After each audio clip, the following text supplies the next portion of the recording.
हरे Krishna everyone, स्वागत है आप सभी का स्काईवे लर्निंग हब पे। तो आज हम कंटिन्यू करने वाले हैं एमसी की सीरीज मैथ्स क्लास 12th वाले स्टूडेंट्स के लिए। तो यहाँ पर हम 2025 का पेपर डिस्कस कर रहे थे, मेन एग्जामिनेशन, जो कि विजुअली इम्पेयर्ड वाले स्टूडेंट्स के लिए था। ठीक है, तो फर्स्ट पार्ट के अंदर हमने स्टार्टिंग के 10 क्वेश्चंस को डिस्कस किया था। आज हम नेक्स्ट 10 क्वेश्चंस को डिस्कस करेंगे। ठीक है, तो आपको आपकी स्क्रीन पे क्वेश्चन नंबर 11 दिख रहा होगा। क्वेश्चन नंबर 11 में इंटीग्रल की वैल्यू पूछी गई है और बहुत ही अच्छा क्वेश्चन है ये। तो इंटीग्रेशन की वैल्यू पूछी गई है 2x³ अपॉन 4 + x⁸। ठीक है, तो यहाँ पर क्या करेंगे, तो सबसे पहले आप लोग क्या कीजिए, इस इंटीग्रल को थोड़ा सा मॉडिफिकेशन करना होगा। और मॉडिफिकेशन में क्या करना है कि 4 को लिख सकते हैं 2 का स्क्वायर और x⁸ को लिख सकते हैं x⁴ का होल स्क्वायर। ठीक है, और ये हो जाएगा dx। अब हम यहाँ पर क्या करेंगे, लेट कर लेंगे x⁴ को t मान लिया, तो इसका डिफ्रेंसिएशन कर दीजिए दोनों तरफ, तो 4x³ dx = dt हो जाएगा। ठीक है, और यहाँ पर हम लिख सकते हैं 2x³ dx = dt/2, क्योंकि हमें 2x³ चाहिए था, यहाँ पे 2x³ लिखा है। तो हमने क्या किया, 4 को क्या कर दिया, 2 × 2 में ब्रेक किया और एक 2 यहाँ पर डिनोमिनेटर में भेज दिया। ठीक है, तो इसकी वैल्यू किसके इक्वल लगी, dt/2 के इक्वल। तो यहाँ पे हम रिप्लेस करेंगे, ये वाली वैल्यू मिला के dt/2 बन गई। तो हाफ तो कांस्टेंट बाहर आ गया, ऊपर बचा dt और अपॉन में क्या बचा 2² + t², क्योंकि x⁴ को t माना है और इसकी स्क्वायर है, यानी कि t² हो गया। ठीक है, अब ये t के टर्म में आपका ब्रेक हो गया। तो ये आपका इंटीग्रेशन है 1/dx/a² + x² टाइप का है। तो इसका इंटीग्रेशन क्या होता है, 1/a tan 1 x/a। ठीक है, तो इसका इंटीग्रेशन क्या होता है, हाफ तो कांस्टेंट चल ही रहा था, 1/a की वैल्यू 2 है, tan 1 x/a, x की जगह यहाँ पर t है। ठीक है, और t की वैल्यू कितनी है, x⁴, तो x⁴/2। तो फाइनली क्या आ गया, 1/4 tan 1 x⁴/2 + c। तो 1/4 tan 1 x⁴/2 + c, option number A सही हो जाएगा। क्वेश्चन नंबर 11 के बाद क्वेश्चन नंबर 12 देखिए। ये भी बहुत ही इंपॉर्टेंट क्वेश्चन है और डायरेक्ट प्रॉपर्टी यहाँ पर यूज हो रही है। e⁻x x/1 + x का होल स्क्वायर dx। यहाँ पर अगर डिनोमिनेटर वाले टर्म को अगर आप लेट भी कर लेंगे तो आपको ऊपर वाली टर्म नहीं मिलेगी। ठीक है, ऊपर वाली टर्म आपको यहाँ पर नहीं बना पाएंगे। तो उसके लिए क्या करेंगे, चलिए बताते हैं। तो जब भी आपका 1 + x टाइप से हो और ऊपर केवल x लिखा हो, तो आप भी ऊपर वाली टर्म नीचे वाली टर्म के जैसा बना लीजिए। तो e⁻x यहाँ पर 1 + x और -1 कर दीजिए, तो +1 और -1 फिर से x ही बचा। ठीक है, तो कुल मिला के में बैलेंस करना होता है, तो ये हो जाएगा 1 + x का होल स्क्वायर dx। अब हम क्या करेंगे, यहाँ पर e⁻x 1 + x को एक साथ ले लीजिए। ठीक है, और सेपरेट कर दीजिए, -1/1 + x का होल स्क्वायर dx। ठीक है, अब ये 1 + x और स्क्वायर वाली पावर कैंसिल हो जाएगी, तो फाइनली क्या बचेगा, e⁻x 1/1 + x - 1/1 + x का होल स्क्वायर।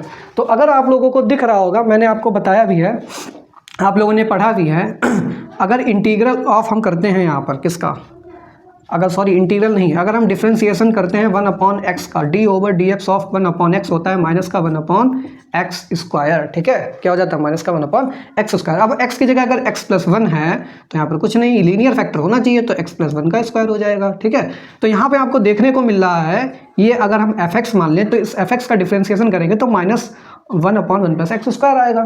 तो ये क्या लिखा है, इसका डिफ्रेंसिएशन लिखा है f'(x). तो इस फॉर्म का ये आपके पास कुछ बन रहा है, integration of e⁻x fx + f'(x). ठीक है, तो जब भी आपके पास इस फॉर्म की कोई भी इंटीग्रल वैल्यू आ जाए तो आपको याद रखना है हमेशा इसका इंटीग्रेशन। वैसे हम प्रूव करने बैठेंगे तो काफ़ी लंबा चला जाएगा, MCQ क्वेश्चन है, तो इसके लिए आपको याद कर लेना है, ये वाला आंसर हो जाता है e⁻x fx + c। तो जब भी e⁻x कॉमन हो, fx + f'(x) टाइप से लिखा हो, तो वहाँ पर e⁻x fx ही आंसर हो जाता है। तो यहाँ पर fx कितना है, 1/1 + x, तो इसका आंसर हो जाएगा e⁻x 1/1 + x + c। ठीक है, तो e⁻x × 1/1 + x + c, option number B सही हो जाएगा। ठीक है, तो ये क्वेश्चन नंबर 12 था। क्वेश्चन नंबर 12 के बाद आ जाइए क्वेश्चन नंबर 13।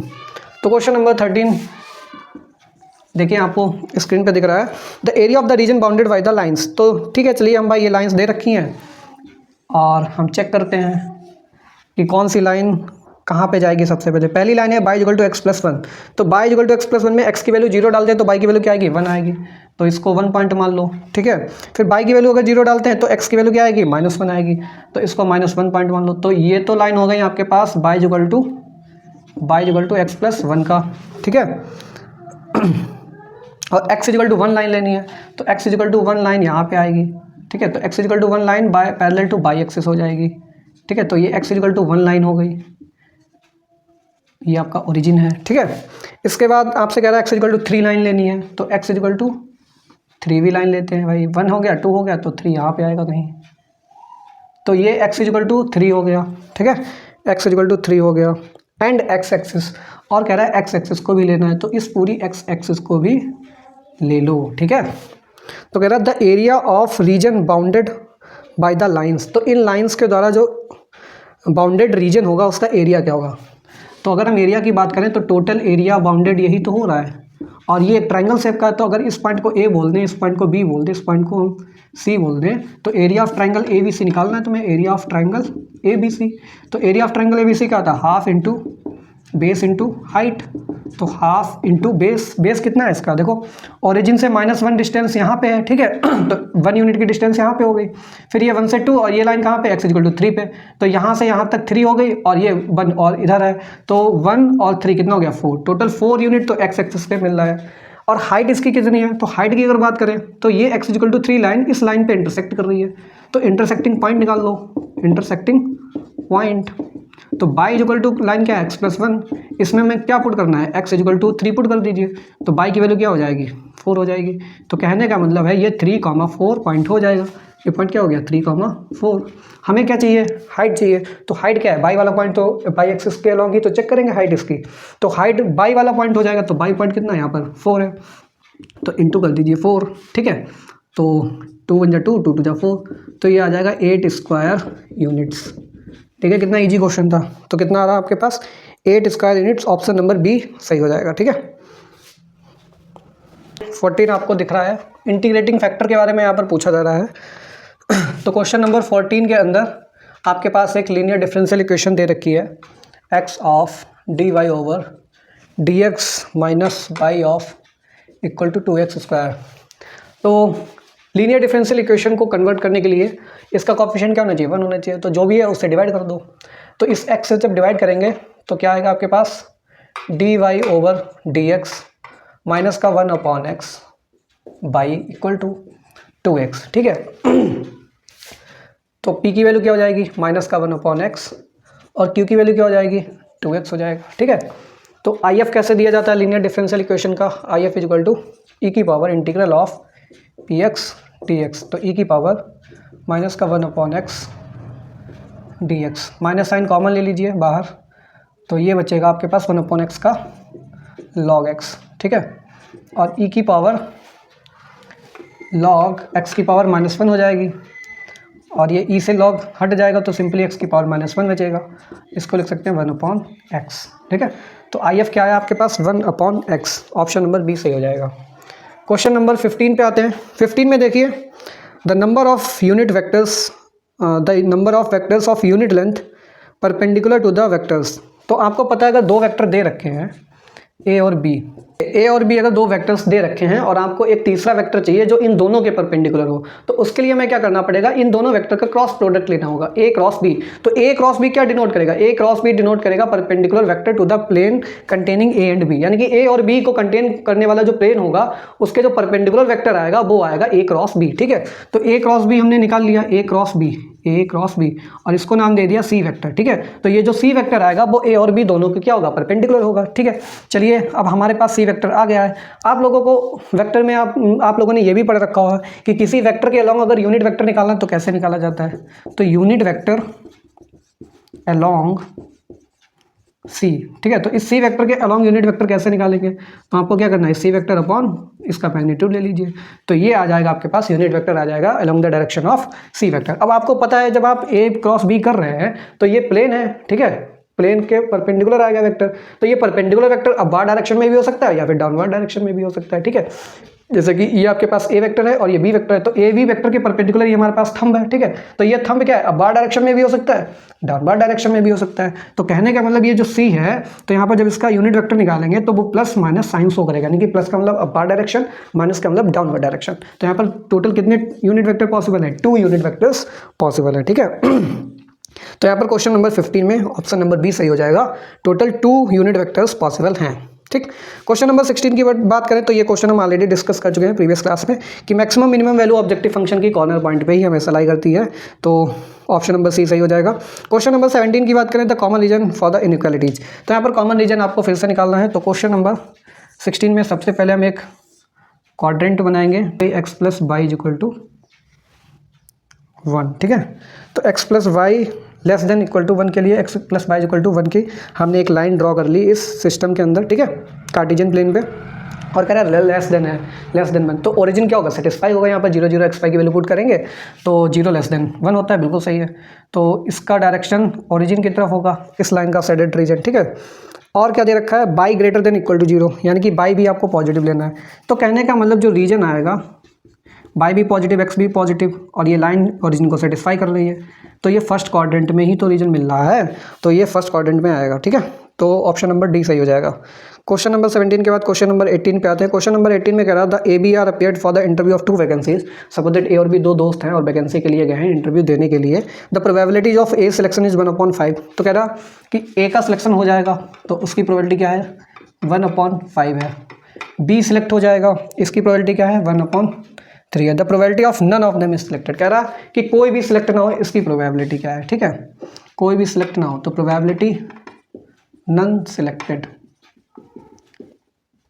तो प्रोबेबिलिटी नन सिलेक्टेड का मतलब है क्या है, प्रोबेबिलिटी ए सिलेक्ट ना हो, तो ए सिलेक्ट होने की अगर पी ए है तो ना सिलेक्ट होने की ए कॉम्प्लीमेंट हो जाएगी, ठीक है। तो पी ए कॉम्प्लीमेंट मतलब ए भी सिलेक्ट नहीं हुआ, इंटरसेक्शन बी भी सिलेक्ट नहीं हुआ, यानी कि ए भी सिलेक्ट नहीं हुआ एंड बी भी सिलेक्ट नहीं हुआ, तभी तो बोलेंगे नन सिलेक्टेड।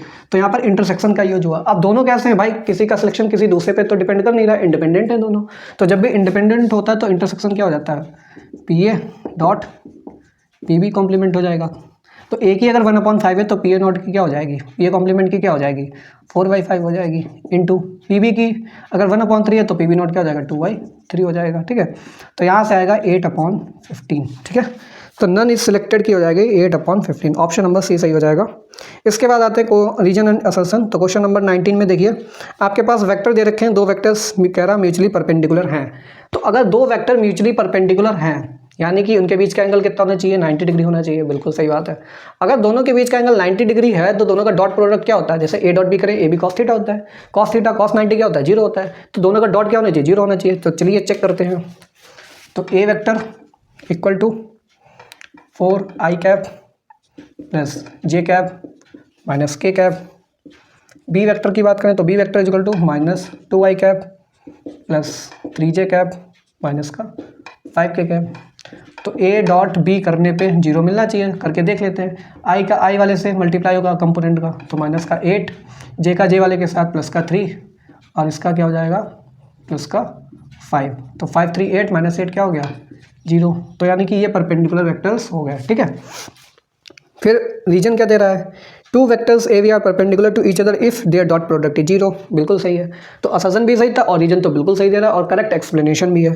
तो जब भी रीजन असर्शन सही हो और रीजन आपके पास करेक्ट एक्सप्लेनेशन हो असर्शन का, तो ऑप्शन नंबर ए सही हो जाएगा। क्वेश्चन नंबर 19 का ऑप्शन नंबर ए, ठीक है। 20 की बात करें तो क्वेश्चन नंबर 20 में कह रहा है x² dy इक्वल टू आपके पास एक होमोजीनियस डिफरेंशियल इक्वेशन है। तो x² dy is equal to 2xy plus y², ठीक है, dx। तो यहाँ पे dy/dx सबसे पहले निकालो। तो dy/dx क्या हो जाएगा, dy/dx इधर आएगा, तो 2xy प्लस y²/x², ठीक है। आपको सिंपल हम पहचानने का तरीका बता दें, xy मिला के 2 डिग्री बनेगा, y² 2 डिग्री है, x² 2 डिग्री।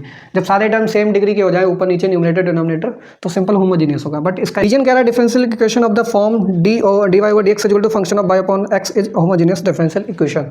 तो इसका रीजन भी सही है और असर्शन भी सही है और करेक्ट एक्सप्लेनेशन है। तो इसमें भी ऑप्शन नंबर, दोनों का ऑप्शन नंबर ए बिल्कुल सही था। आई होप आपको हमारी क्लासेस जो भी हैं उनको बहुत अच्छे से समझ में आ रहा होगा। तो प्लीज़ आप इन क्लासेस को शेयर कीजिए अपने फ्रेंड्स के साथ। मिलते हैं नेक्स्ट क्लास में, तब तक के लिए thanks for watching, have a good day.